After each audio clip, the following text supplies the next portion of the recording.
Buenas tardes, bienvenidos. Agradecer su presencia.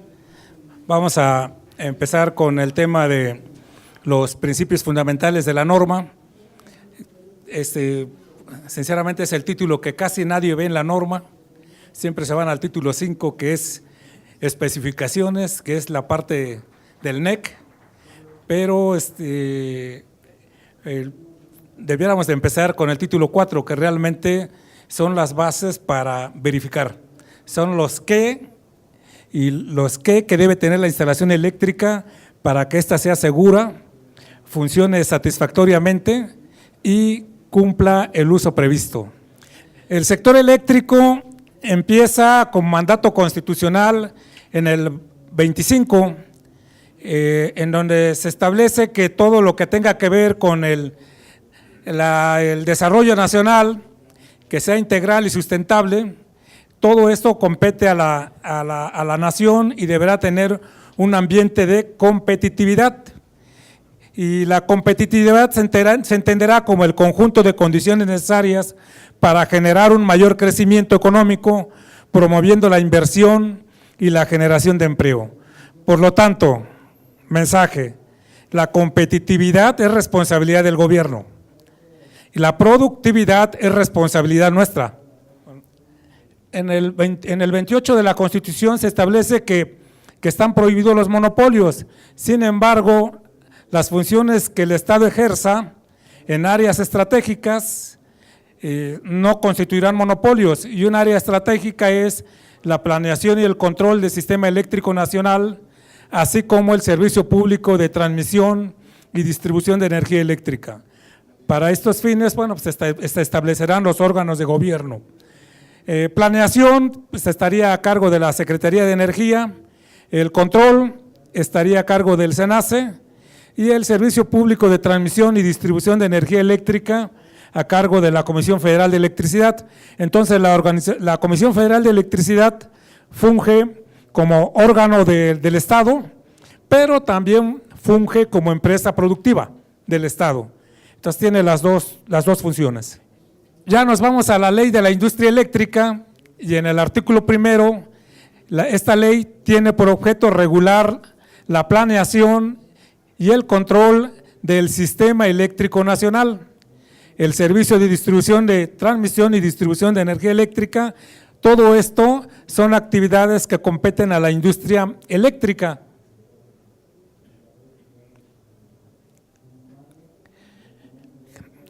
¿Qué comprende la industria eléctrica? Comprende las actividades de generación, transmisión, distribución y comercialización de la energía eléctrica, la planeación y el control del sistema eléctrico nacional, así como la operación del mercado eléctrico mayorista.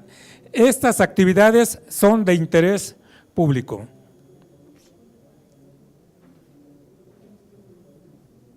Bien. En el artículo 2 dice que estas actividades son áreas estratégicas, sin embargo, no existe perjuicio que se puedan celebrar contratos con particulares. ¿Por qué hacemos mención a todo lo que es el origen? Queremos ver cuál es el origen de nuestra norma oficial mexicana, desde la Constitución, pasando por la Ley de la Industria Eléctrica, hasta llegar al apartado, al artículo 33, donde se establece que las instalaciones eléctricas de conexión e interconexión se deben certificar con la CRE a través de sus unidades de inspección o de sus unidades de verificación, para que los transportistas, o sea, los encargados de conectarse a la red nacional de transmisión y a la red general de distribución, se puedan interconectar las centrales eléctricas o conectar las subestaciones que atienden centros de carga. Entonces, para interconectar o conectar subestaciones o redes, tendrán que intervenir, en este caso, una unidad de inspección. Solamente hay unidad de inspección, ahorita no hay unidades de verificación, porque el documento a cumplir no es una norma oficial mexicana, son los criterios de que establece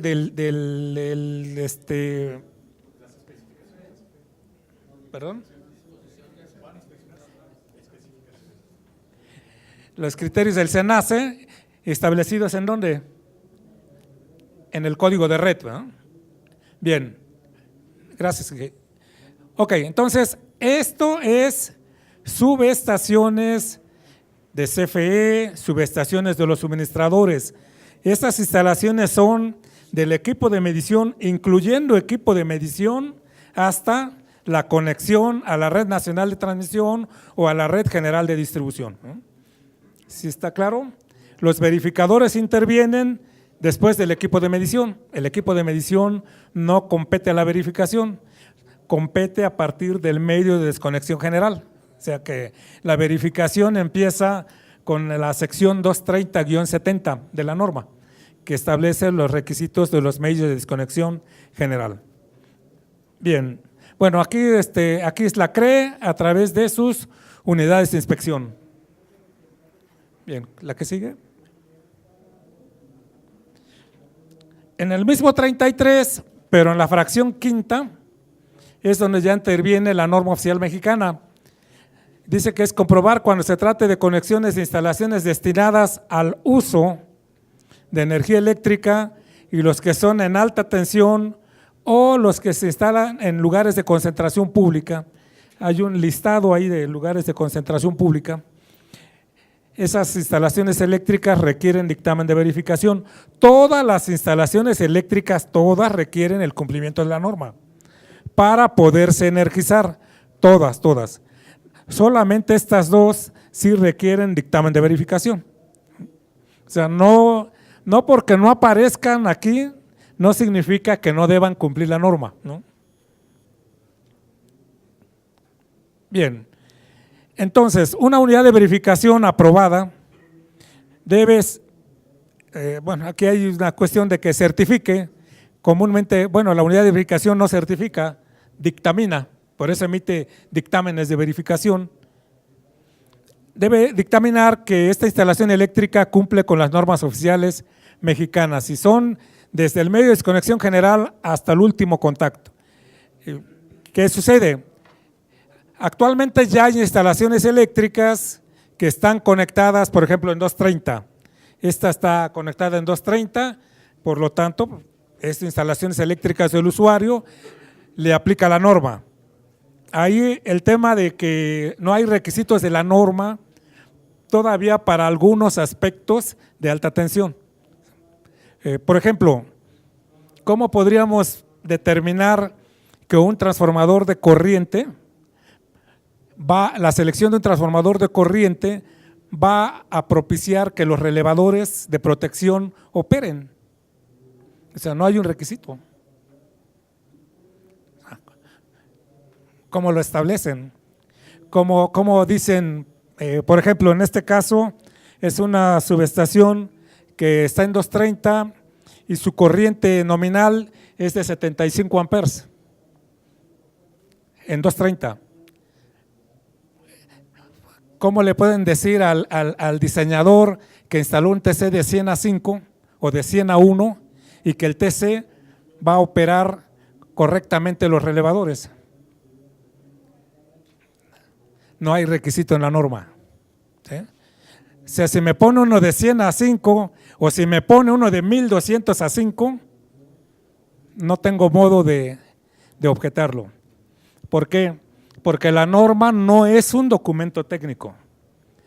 La norma es un documento legal. O sea, no es técnico. Ahí el asunto no es técnico. O sea, yo no puedo decirle a alguien, ¿sabes qué? Tu TC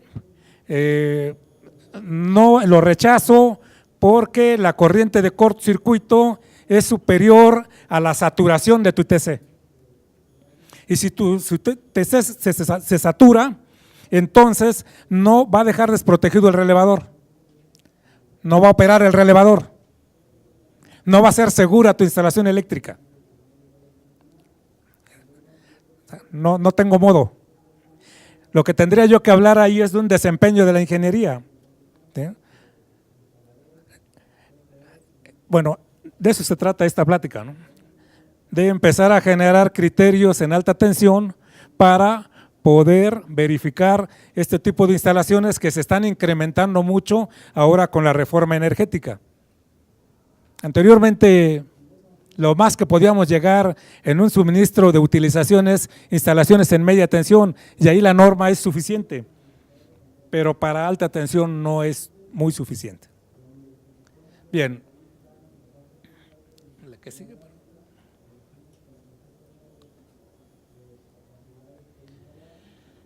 Bien. La Ley Federal de Metrología y Normalización establece que las dependencias elaborarán los anteproyectos de normas oficiales mexicanas. En este caso, la Secretaría de Energía está en proceso de elaborar el anteproyecto de la próxima norma que ojalá entre en vigor en el año que viene, en 2018. Y luego, una vez que ya tenga el anteproyecto de la CENER, lo va a someter al Comité Consultivo Nacional de Normalización, en este caso el CECENIE, el Comité Consultivo Nacional de Normalización de Instalaciones Eléctricas. Pero la CENER es quien hace el anteproyecto. Para elaborar el anteproyecto, la CENER debe considerar normas mexicanas. Y si no hay normas internacionales, eso debe de ser, es por ley. Entonces la pregunta es, ¿qué hace el NEC en el título 5?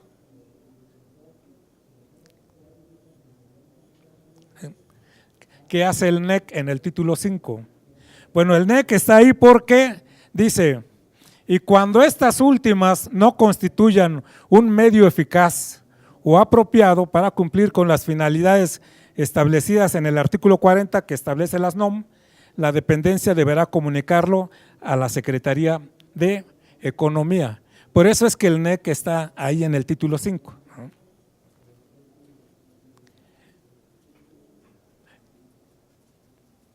La que sigue, por favor.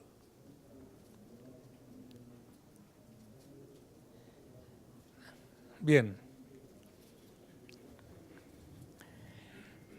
En la introducción de la norma, si lo leen, podríamos valorar qué debemos de cumplir, principalmente el título 5 o el título 4. O sea, ¿qué pasa si hay una controversia entre lo que me pide el título 4, que es principios fundamentales, con lo que me pida el título 5?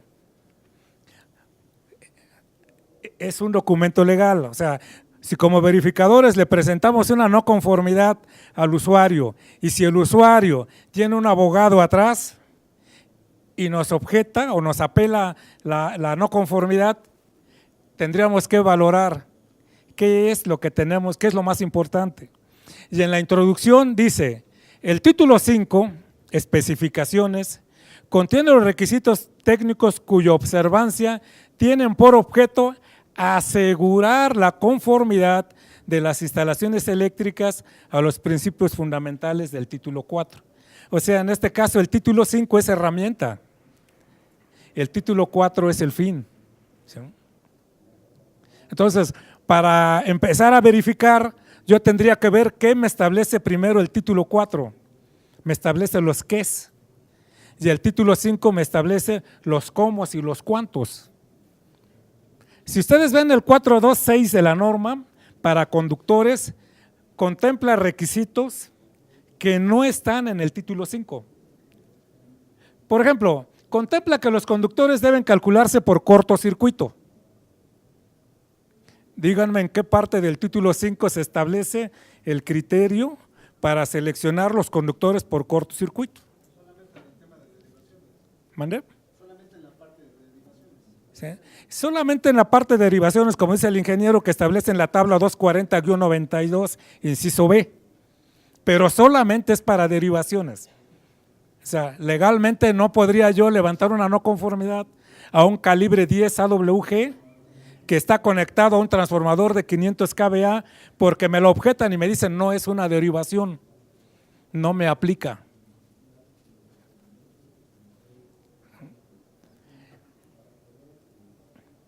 Bien, entonces el título 4 es principios, bueno, de eso se trata esta plática.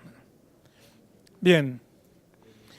El título 4, en atención a la Ley Federal de Metrología y Normalización, que dice que los anteproyectos deben basarse en normas mexicanas, se basa en la NMXJ-ANSE 364, parte 1, 2014. Es decir, si ustedes quisieran tener más conocimiento de lo que es el título 4, habría que adquirir esta norma y tener más profundidad en lo que pide el título 4 de la NOM. Bien, son 4 principios fundamentales. El primero es protección para la seguridad. Y aquí la protección para la seguridad se establece en 2 esquemas: en funcionamiento normal y en funcionamiento con falla. O sea, la instalación debe estar segura en ambas condiciones. Por ejemplo, en condición normal, los interruptores deben de tener, los interruptores contra sobrecorriente deben tener bien seleccionado el ajuste de disparo. ¿Está bien? Para cualquier sobrecorriente en condición normal. Debe de tener un ajuste máximo, ¿sí?, que serían los amperes de marco o sería el ajuste máximo de la perilla del relevador. Y en condiciones de falla, ¿qué debe de tener el interruptor? Capacidad interruptiva. O sea, tenemos que ver 2 frentes. Tenemos que ver condiciones normales, condiciones de falla. Y ahí les falta un tercero: las condiciones transitorias. ¿Cómo contempla la norma las condiciones transitorias? Me dice, para un motor considera el 250% en tiempo largo y considera el 800% en tiempo corto. O sea, eso si ustedes lo ven en el 430-52, allí está en la norma. Pero muchos nos vamos con la finta y queremos calcular la protección contra cortocircuito en base al 250%, pero en el tiempo largo. Es decir, un motor demanda 100 amperes. Pues la norma dice que para protección contra cortocircuito máximo un 250% y selecciono 250 amperes. Espérate, estás seleccionando en tiempo largo. Y en la parte del tiempo largo del termomagnético no es funcional para cortocircuito. Ve bien la columna, dice, en la parte instantánea es el 800%. Ve la tabla, la 430-52. Ahí es donde debes de seleccionar, porque la parte magnética es la parte que protege contra cortocircuito.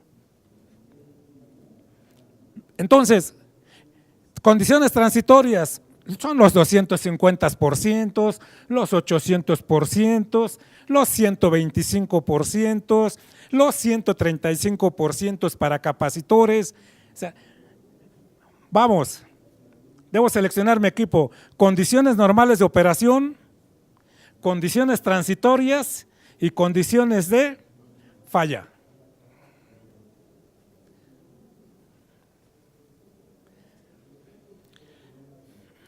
Bien, dice aquí que una cuestión también para condiciones de falla, habrá que considerar bien los métodos de conexión de puesta a tierra para fallas a tierra. En la anterior dice que hay que proteger contra choque eléctrico, entonces hay que proteger a las personas contra choque eléctrico en lugares húmedos o mojados. ¿Cómo hacemos eso? Con un interruptor de falla a tierra. ¿Con qué ajuste máximo? O sea, porque hay interruptores de falla a tierra de 6 miliamperes, de 12 miliamperes, de 24 miliamperes, de 32 miliamperes. O sea, yo puedo tener un interruptor diferencial ahí de 32 miliamperes y ya con eso cumplí la norma. Entonces, ¿de cuánto es? 6 miliamperes, ¿eh? 6 miliamperes es el ajuste máximo. Bien.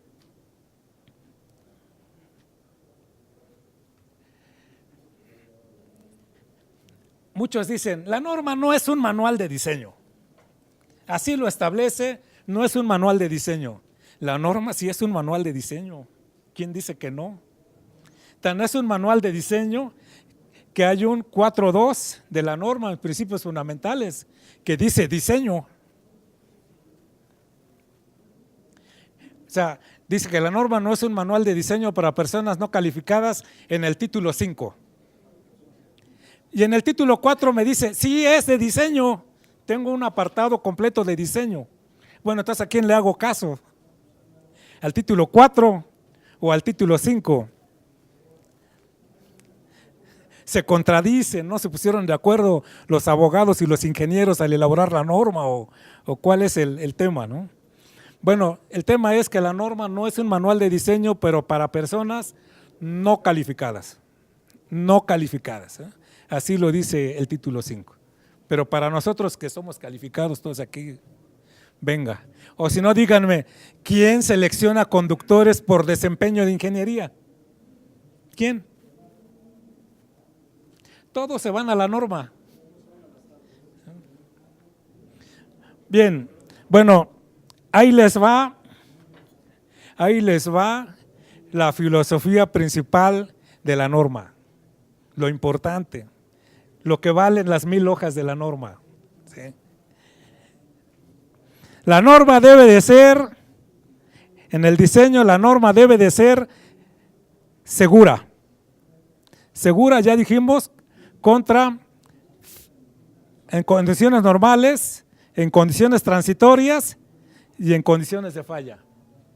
Primer principio, segura. Segunda, debe tener funcionamiento satisfactorio. ¿Cómo evalúo el funcionamiento satisfactorio de los equipos de una instalación eléctrica? ¿Cómo lo evalúo? ¿Cómo le digo al que contraté como proyectista, sí te pago, porque el diseño cumple funcionamiento satisfactorio? ¿Cómo le digo, está bien, dame un indicador de desempeño de que sí cumple?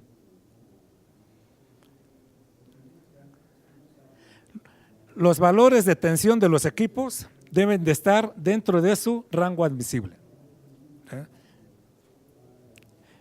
Comúnmente se establece, digo, véanlo con el fabricante, pero comúnmente se establece más o menos 5% de su tensión nominal. No sé, tensión nominal del equipo, porque una cosa es la tensión nominal del equipo y otra cosa es la tensión nominal de alimentación. Para una tensión nominal de alimentación de 480 volts, mis motores, ¿qué tensión nominal deben tener? 460. Y entonces el funcionamiento satisfactorio lo voy a medir más o menos 5% de 480 o de 460. De 460. Es lo que le voy a aplicar al equipo. El equipo es mi cliente, es el cliente de la instalación eléctrica, es con el que tengo que quedar bien. Y en base a eso yo ya determino caídas de tensión. ¿Sí? La norma no dice que la caída de tensión máxima son del 5%, no. La norma dice la caída de tensión máxima admisible. Luego, tercero, utilización prevista. Aquí puede haber un mal ejemplo de que la instalación eléctrica no cumple la utilización prevista. Quizás para estar aquí, la utilización prevista de niveles de iluminación, para que todos estemos sin daños a nuestra salud, debiera de estar de 300 luxes. ¿Sí? No está. Entonces, así la norma la haya verificado Ricardo, Bulmaro, el otro Ricardo, José y cualquier verificador, la instalación eléctrica no cumple. No cumple la norma. ¿En qué aspecto? No cumple el uso previsto, ¿sí? Su nivel de iluminación. Y a esta, agréguenle lo que es el tema de este simposio, ¿sí? El calentamiento global agréguenle eficiencia energética. 4 temas a considerar en el diseño: seguridad, funcionamiento satisfactorio, utilización prevista y eficiencia energética.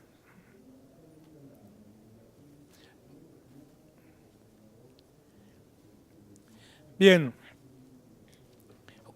el primer tema en el diseño es determinar las características de la fuente de suministro o del suministrador disponible. O sea, fuente de suministro, ¿qué es esto? Transformador, planta de emergencia, UPS, suministrador, acometida.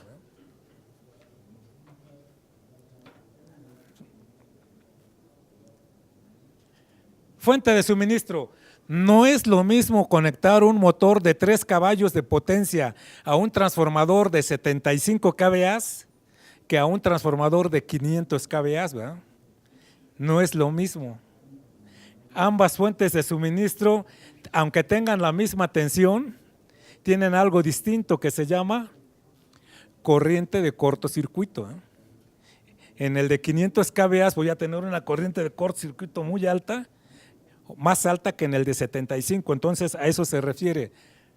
Chécame las características de la fuente de alimentación. Después, la carga, la naturaleza de demanda. No podemos seleccionar un transformador o una planta o una acometida o una UPS si desconocemos la carga. Y además hay que considerar los transitorios de la carga, ¿no? Por ejemplo, en un motor yo tengo que considerar su corriente de arranque. Si no considero la corriente de arranque, ¿qué va a pasar con la tensión del transformador? Va a caer, ¿verdad? Un pequeño tiempo que puede afectarme el centro de datos, que puede afectarme las bobinas de control, ¿sí? Con esa caída de tensión.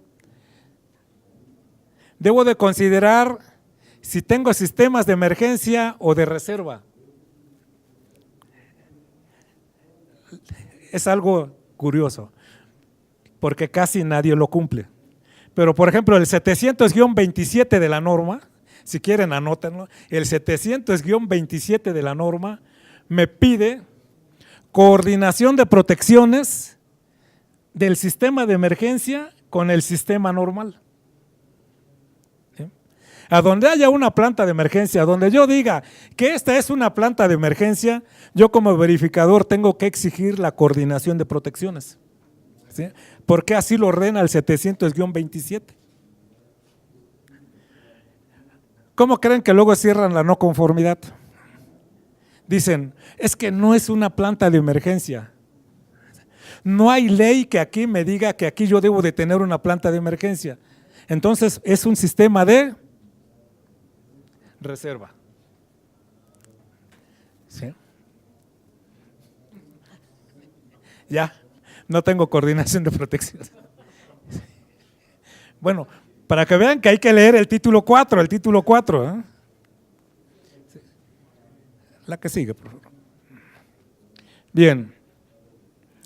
Les comentaba entonces, en el diseño de conductores hay que tener todos estos parámetros en operaciones normal. Esto no viene en la norma, yo se lo adicioné, considerar condiciones transitorias y condiciones de falla. ¿Por qué condiciones transitorias? Que si es carga continua, ¿cuánto tenemos que sobredimensionar los conductores? Si son motores, si son capacitores, ¿sí? Si son plantas generadoras, 15%, ¿eh? Entonces, esas son condiciones transitorias. Temperatura máxima admisible. Esto lo ve la norma en el 310-15, que es la temperatura máxima admisible en el aislamiento, y en el 110-14, inciso C, que es la temperatura máxima admisible en las terminales. ¿Sí?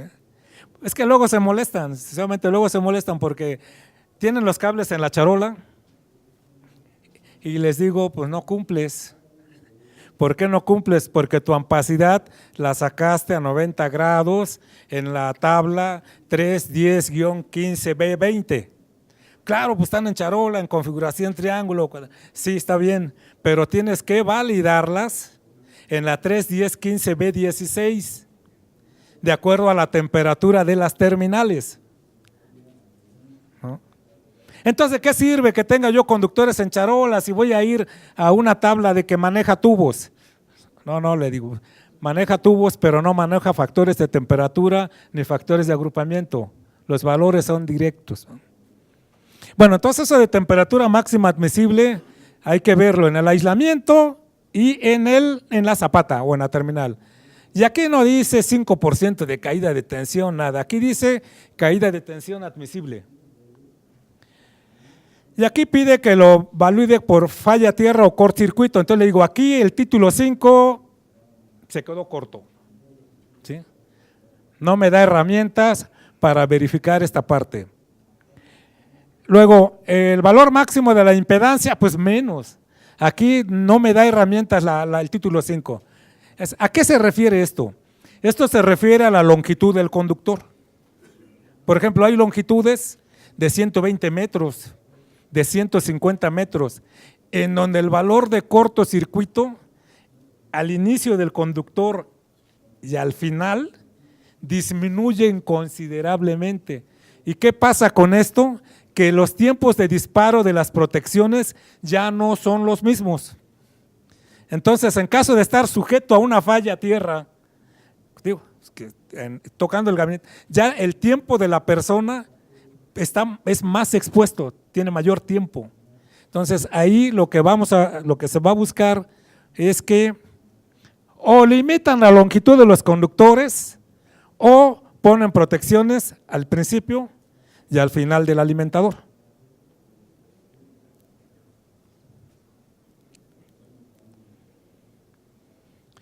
Bueno, las canalizaciones, ustedes saben, hay que seleccionarlos en base a la naturaleza del lugar, o sea, las cajas, los tubos, los envolventes de los equipos, si es esa prueba de explosión, si es esa prueba de intemperie, si es esa prueba de polvo, si es esa prueba de fibras, en fin.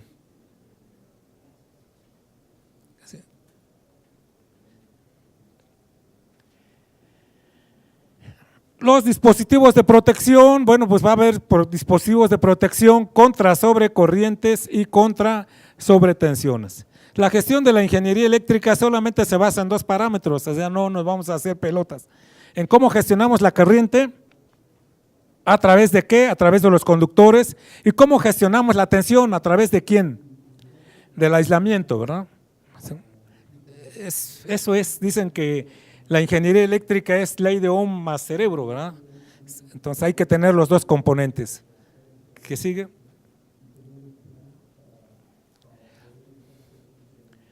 Bien, el 4.2 sigue siendo control de emergencia en caso de que falle la instalación eléctrica, los medios de desconexión principal en el lado de acometida o en el lado de equipos.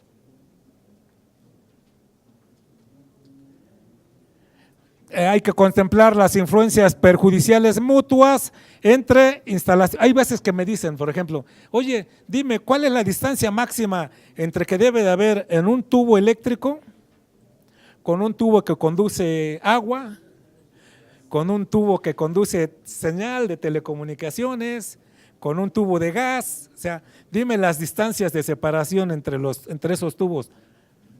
No hay.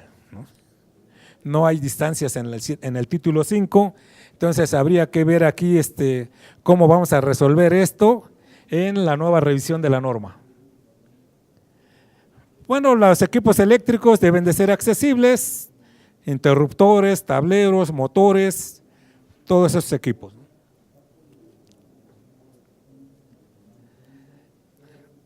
A veces este tema es importante en la verificación.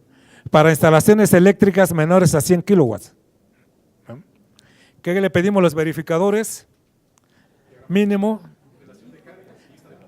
Y tu diagrama unifilar, ¿no? Y tu diagrama unifilar. Y luego empezamos a levantar no conformidades en el diagrama unifilar basados en el 7.2 del PEC. Ese diagrama unifilar que viene en el PEC es para instalaciones eléctricas mayores o iguales a 100 kilowatts. O sea, para menores de 100 kilowatts no hay requisito en el PEC. O sea, legalmente, yo no puedo levantar una no conformidad a un diagrama unifilar de 90 kilowatts con el 7.2 del PEC, porque el 7.2 es para mayores o iguales a 100 kilowatts. Entonces, les aterriza el marciano a algunos verificadores. Se olvidan que hay un 4.2.13 en la norma, en donde se establece cuáles son los requisitos que deben tener los diagramas unifilares. Y recuerden que se verifica la norma, no se verifica el PEC. Yo no puedo fundamentar no conformidades basados en el PEC, porque yo verifico la norma. Y legalmente tampoco puedo, porque la norma actual no tiene como referencia el PEC. Si se abren la 2005, sí tenía referencia al PEC, pero si abren la 2002 en referencias, no refiere al PEC, entonces no es documento de la norma.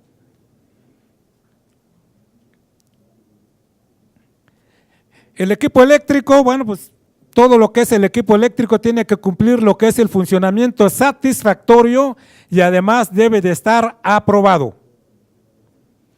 Aprobado. Si hay aprobado en normas oficiales mexicanas, aprobado en normas mexicanas, denme un ejemplo de un equipo que le piden certificado, no solamente ANSE, sino certificado NOM.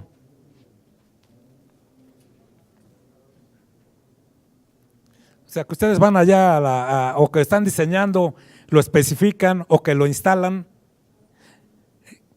Un equipo que aparte de cumplir certificado en NMX, tenga que estar certificado en NOM. O sea, van a la placa de datos del transformador y dicen, sí cumple porque tiene NOM y tiene ANSE. Por ejemplo, los transformadores en aceite menores a 500 kVA tienen que estar certificados en NOM 002 CD y tienen que estar certificados en la NMX J284, ya no me acuerdo, ahí sí ya estoy fallando, ¿no?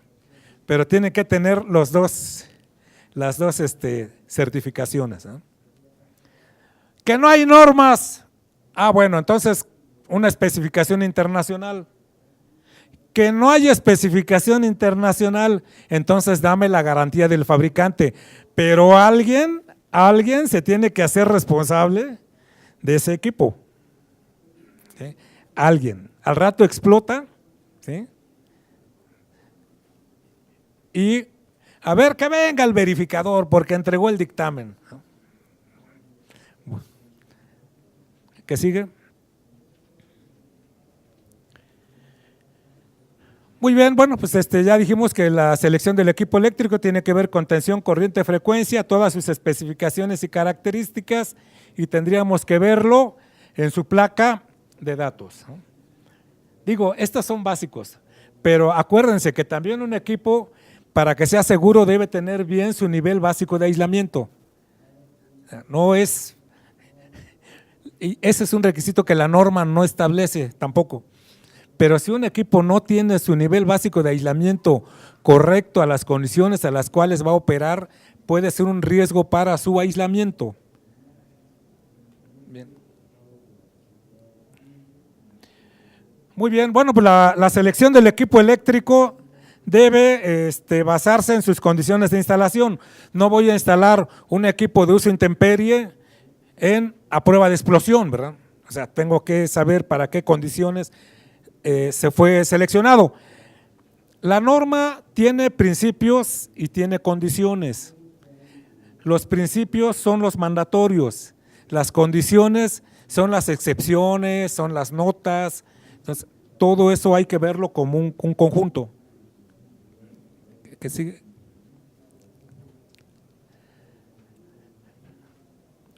Bien, bueno, en prevención de efectos nocivos, bueno, pues habría que ver el factor de potencia, hacer una estimación del factor de potencia, porque la norma verifica instalaciones eléctricas sin energizar. O sea, no pueden energizarse si no están dictaminadas.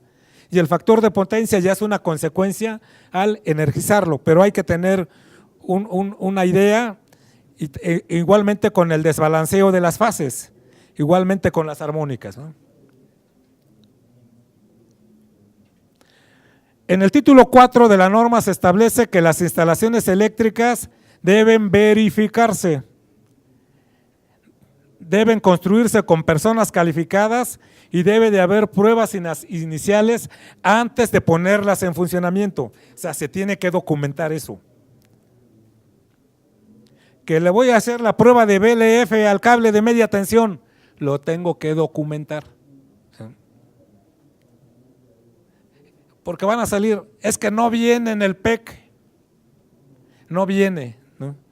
Pero hasta abajo vean lo que dice el PEC y las demás que se requieran en la norma, o sea, tierras, aislamiento, continuidad, polaridad y las demás que requiera la norma.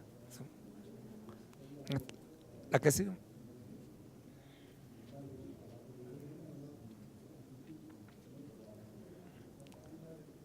Esto es algo que nadie cumple. El 410 es compatibilidad y trata uno de ver como que si es compatibilidad electromagnética únicamente, pero no solamente es eso, sino es que al analizar estos parámetros no se afecte la acometida y no se afecte el funcionamiento del transformador. Por ejemplo, voy a verificar una empresa fundidora siderúrgica. Necesito que me presentes un estudio del perfil de funcionamiento de tu horno eléctrico para ver si todos estos parámetros no me van a afectar la acometida. Si todos estos parámetros no me van a afectar el funcionamiento del transformador. Por ejemplo, en un motor tendría yo que establecer el perfil de corriente de arranque, rotor bloqueado, corriente de plena carga y que no toque la curva de daño del transformador, que no toque la curva de daño del aislamiento del conductor. Ese se le llama desempeño de ingeniería, o sea, hacer ese desempeño de ingeniería.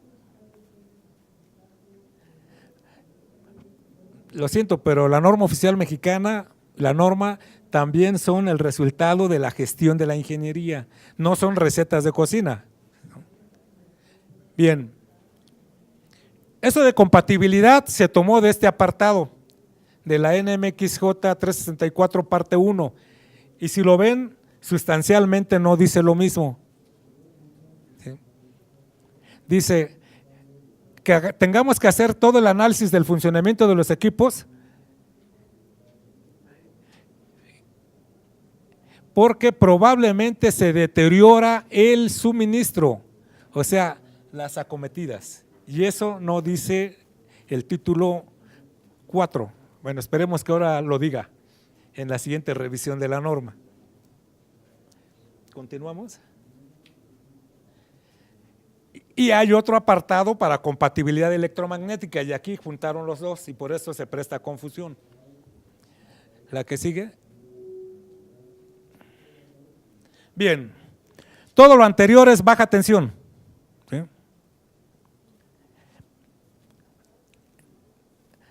Existe una propuesta para que también se establezcan los principios fundamentales de alta tensión, basados en una NMXJ, que bueno, habrá que analizar, habrá que estudiar, habrá que debatir y habrá que hacer un trabajo normativo y de ingeniería completo, o sea, todos. ¿Por qué? Porque a todos nos interesa tener una norma accesible en nuestro país. ¿Sí? Al rato, es que la norma pide más que mi esposa, pide mucho, ¿no? Entonces, pues bueno, pues, ¿por qué no reclamaste antes, no? Es que la norma está pidiendo materiales que ni existen en el mercado. Bueno, pues estuvo a comentarios 180 días, no dijiste nada, ¿no? O 60 días, ¿no? Entonces, habrá que comentar, habrá que estar al pendiente de cuando se publica comentarios, habrá que estarse metiendo a la página de la Secretaría de Energía y a todos nos interesa que tengamos una norma que podamos abrazar, ¿no? Y no una norma que nos esté jalando las orejas, ¿no? Entonces, bien, ¿qué es la alta tensión? La alta tensión se define en dos secciones de la norma. Aquí dice en el 490-2 es que la alta tensión es aquella mayor que 600 volts, ya, así lo dice. Bueno, la nueva va a decir mayor que 1000 volts, ¿no? Mayor que 600 volts. Y en la 922-2 dice que no, dice que la alta tensión es aquella mayor de 35 kV y menor que 230, ¿no? Y la extra alta tensión es 230 y 400 kV, que son las tensiones nominales de este país, ¿sí? Entonces, bueno, aquí hay que ponernos de acuerdo, que diga lo mismo, ¿sí?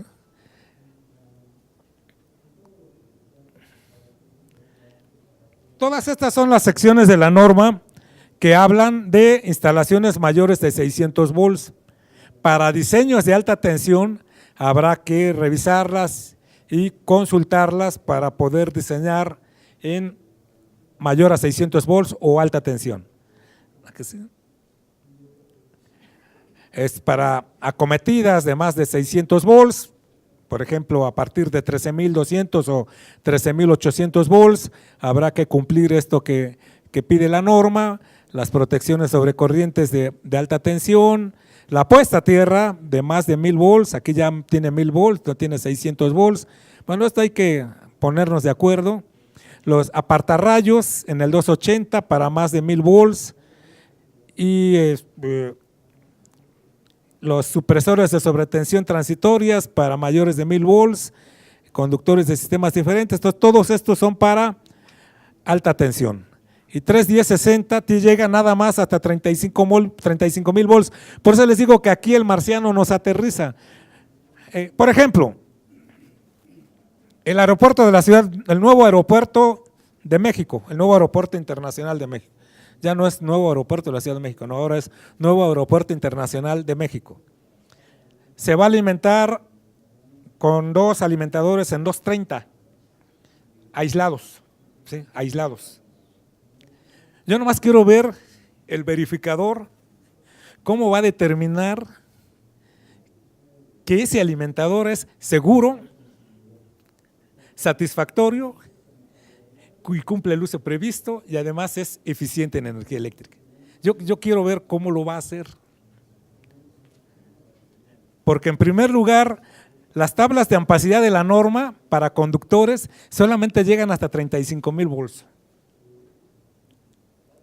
Las resistividades térmicas solamente están contempladas para subterráneos, no están contemplados para túneles. Entonces ahí hay que trabajar mucho. Bien, la que sigue.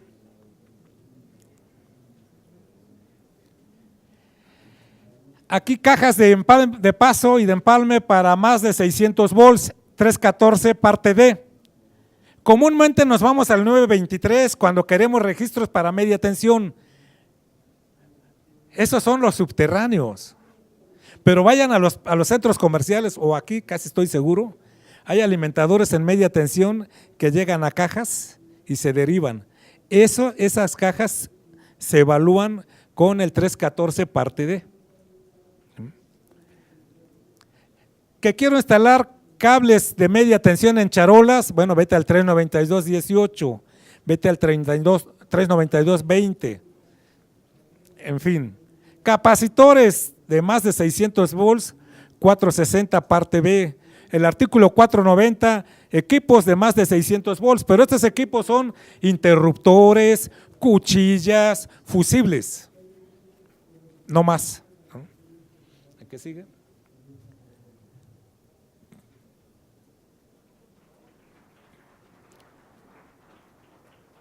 Muy bien.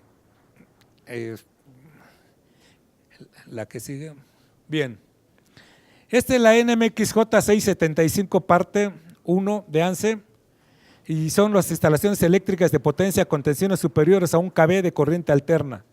Y aquí dice reglas comunes, en el otro dice principios fundamentales, pero es lo mismo, ¿no? Luego los principios fundamentales van a estar dentro de las reglas comunes. Esta norma oficial mexicana se establece reglas generales para instalaciones superiores a 1 kV de corriente alterna, con frecuencias de 60 Hz, con el fin de lo mismo, ¿verdad? Proporcionar seguridad, funcionamiento apropiado para el uso destinado de los equipos y de las instalaciones eléctricas. La que sigue. Aquí en reglas comunes se establece que son instalaciones eléctricas en subestaciones, en torres, interruptores o transformadores, generadores y todos los equipos de control asociados a los sistemas eléctricos auxiliares. Entonces, incluso se excluyen las conexiones entre estaciones generadoras. Pero el sistema eléctrico de una fábrica, como es una distribución, en este caso es una subestación en 230 para una siderúrgica, incluiría aquí en esta norma. Aquí se establecen la instalación de equipos de alta tensión como motores, por ejemplo en 4160 volts o en 13200 volts como están en las mineras, los tableros de control, los transformadores, los cables de energía. Aquí se establecerían algunos requisitos para cables, por ejemplo este es de 230, en fin, y los sistemas de puesta a tierra. En requisitos fundamentales se establecerían, es una norma completa, habría que desarrollarla punto por punto, pero aquí se establecen cuáles serían los métodos de puesta a tierra del neutro, de los generadores o transformadores, como en este caso, pues está puesto el neutro a través de una resistencia, ¿verdad? Conectado a tierra. El efecto corona y las sobretensiones, los armónicos, todos estos requisitos a contemplar en el diseño de instalaciones eléctricas de alta tensión.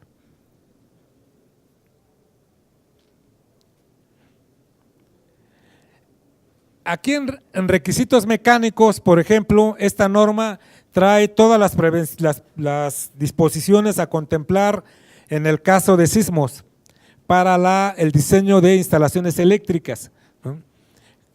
Bueno, ustedes vieron la desgracia de la subestación ahí de Juchitán 2, cómo se movieron los equipos.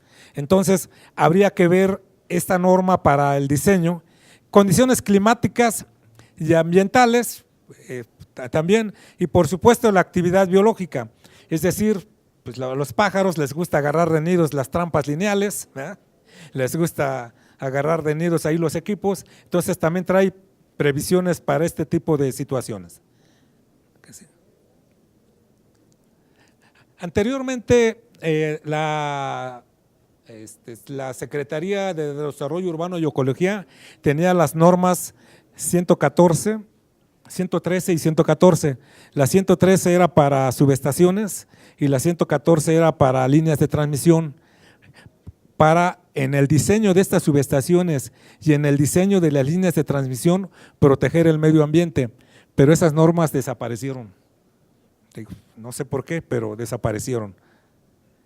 Bien, la parte 5 es el aislamiento, y en el aislamiento, bueno, pues ustedes saben, habría que considerar lo que es la coordinación de aislamiento, el nivel de aislamiento, las tensiones de aguante, las distancias mínimas en aire. Ya saben ustedes, a mayor altitud, mayor distancia de separación, y bueno, las distancias mínimas en aire bajo condiciones especiales. ¿Qué es esto? Contaminación, humedad, en fin.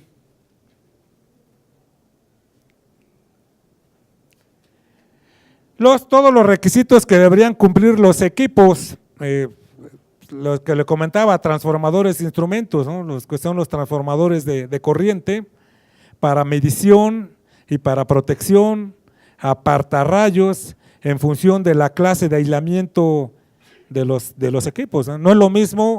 No es lo mismo proteger con apartarrayos un transformador conectado en delta en el lado primario que un transformador conectado en estrella, ¿no?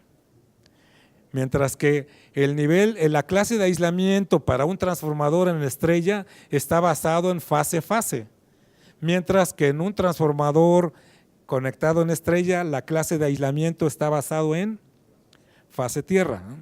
Entonces hay que considerar todas estas cosas, las trampas de onda, en fin.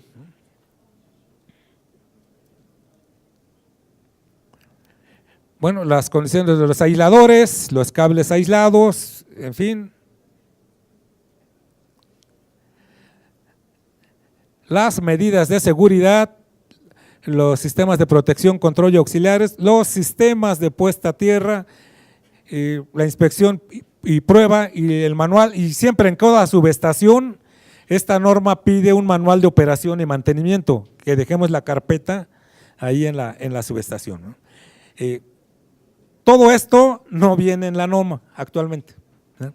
No viene, no hay modo de verificar este tipo de instalaciones. Por supuesto que aquí vamos a tener que pedir que intervengan pues todos los grandes especialistas en la materia, ¿no? Empezando por nosotros, ¿no?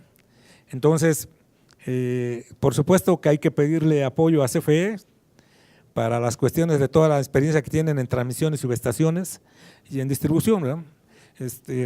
Pero es el reto que tenemos todos nosotros para esta norma, los requisitos de alta tensión. Ahora, ¿qué es lo que no queremos? Por ejemplo, no queremos lo siguiente actualmente, que yo voy y a una subestación tipo poste, le digo que ese tubo con el que estás bajando los cables aislados de media, lo tienes de polietileno, alta densidad. No cumple la norma, ¿sí? Me va a decir, espérame, a ver, allá está la transición de CFE y ellos sí tienen polietileno de alta densidad. Entonces, ¿por qué el requisito no es homólogo? Es la misma tensión, es lo mismo, son los mismos requisitos de seguridad. ¿Por qué quieres que te ponga tubo metálico pared gruesa y aquel tiene tubo no metálico? ¿A dónde está la congruencia de tu sector? Eso no queremos. Ahora que la CRE está con la norma oficial mexicana para transmisión y distribución,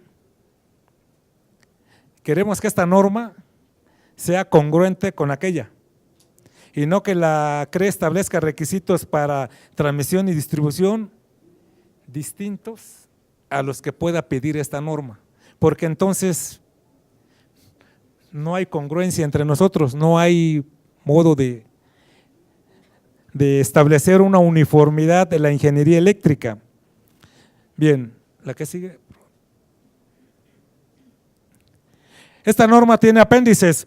Esta norma sí tiene cuántos y cómo los establece en este apéndice normativo y establece los niveles de aislamiento nominales y distancias dieléctricas mínimas en aire basados en la práctica actual de algunos países, ¿no?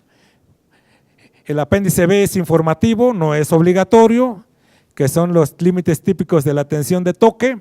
Creo que esto debe de ser normativo porque es una cuestión de seguridad.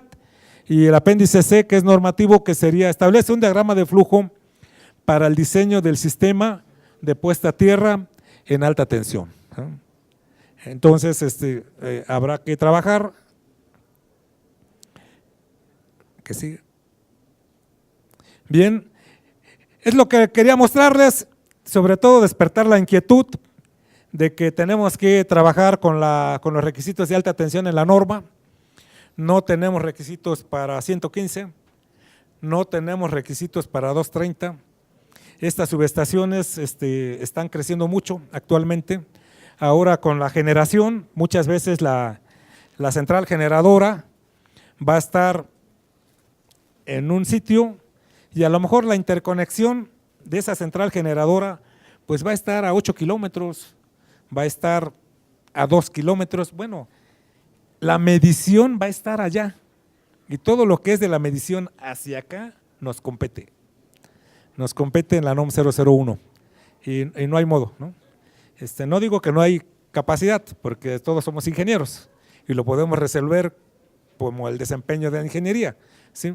Pero toda esa ingeniería sería bueno tenerla en la norma, ¿eh?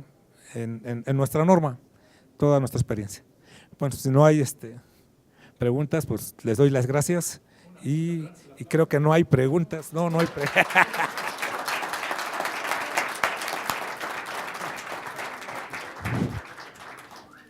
A ver, profesor. Ricardo Domínguez Alvarado, del CIME. Gracias, sí. Cuando uno se acredita ante la EMA, Comunidad de Verificación, y lo aprueba la Secretaría de Energía, es por una norma oficial mexicana, en este caso estamos hablando de la de instalaciones eléctricas, es por el total de la norma, no es de manera parcial. Mi duda o mi pregunta, no nomás para ti, Bulmaro, sino para todos los presentes, es: una unidad de verificación está para evaluar la conformidad de la norma en la que está acreditado y aprobado, evaluar la conformidad. Si en esta norma aparecen los artículos de líneas aéreas, líneas subterráneas, subestaciones, yo creo, siempre he creído o considerado que la unidad de verificación está en condiciones de verificar esas instalaciones. Acabamos de ver ahí los diferentes niveles de tensión, hasta dónde llega la baja, dónde llega la media, la alta y la extra alta. Habla de cuestiones de equipos de más de 600 volts, y en esos artículos, sobre todo en líneas aéreas, vienen distancias mínimas que deben de guardar las líneas de acuerdo con el nivel de tensión, con edificaciones, con puentes, con el piso de rodamiento, etcétera. Esa es mi pregunta.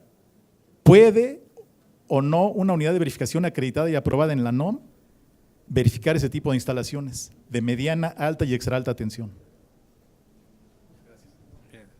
No, sí puede hacerlo, pero lo que va a tener es, legalmente, ¿cómo vas a fundamentar una no conformidad? Por ejemplo, te voy a decir algo. De acuerdo a la NOM, vamos a pensar en una línea de 115. Si haces las poblaciones entre fases, te da que es 1.8 metros, la separación entre una fase con la otra fase de 115, 1.8. O sea, yo les pregunto, ¿es suficiente? ¿Es suficiente una separación de 1.8 metros entre dos fases en 115?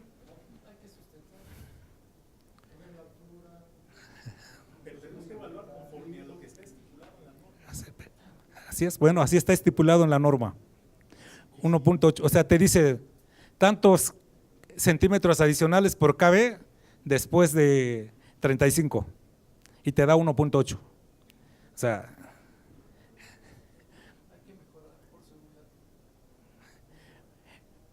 si lo tiene a 1.8,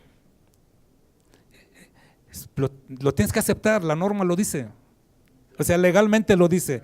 Técnicamente le dices, no, ¿sabes qué? Mira, tu nivel de contaminación, tu nivel de humedad, la altitud, no te da para eso, ¿no? Más. Y así puede ser, por ejemplo, otra cuestión. Estás en una línea en 230, te digo, son 75 amperes. La corriente de cortocircuito en 230 más o menos son 7,800 amperes de cortocircuito. Y tiene TCs de 150 a 5. Y le dices, tus relevadores no van a funcionar en condiciones de cortocircuito. Se van a saturar. El TC se va a saturar y va a decir, no existo. Ahí nos vemos. Ya no estoy. O sea, ¿con qué sección de la norma le dices a tu cliente que el TC ya no es seguro, ya no funciona satisfactoriamente y ya no cumple el uso predestinado? Sin embargo, los tienes que verificar. Yo verifiqué esa en 230. ¿No? He verificado en 115. La respuesta es sí podemos verificar ese tipo de instalaciones. Sí, pero no, porque legalmente es una instalación eléctrica de utilización y para que la pueda energizar se tiene que verificar. Entonces, lo haces, pero ya de común acuerdo, basados en la seguridad y basados en los 3 principios fundamentales de la norma, ¿no? Pero lo tienes que hacer, ¿no? O sea, Porque ya se dijo ahorita, las unidades de inspección es del medidor aguas arriba. hacia la conexión. Del equipo de emisión aguas abajo. Así es, O del medio de desconexión general. así es. Pero yo digo que no importa. Sí, hay que verificarlas, ¿no? Preferible que se verifiquen a que no se verifiquen. Muchas gracias, Ricardo. ¿Sale? Nos vemos. Muchas gracias. Gracias. Muchas gracias. Muchas gracias.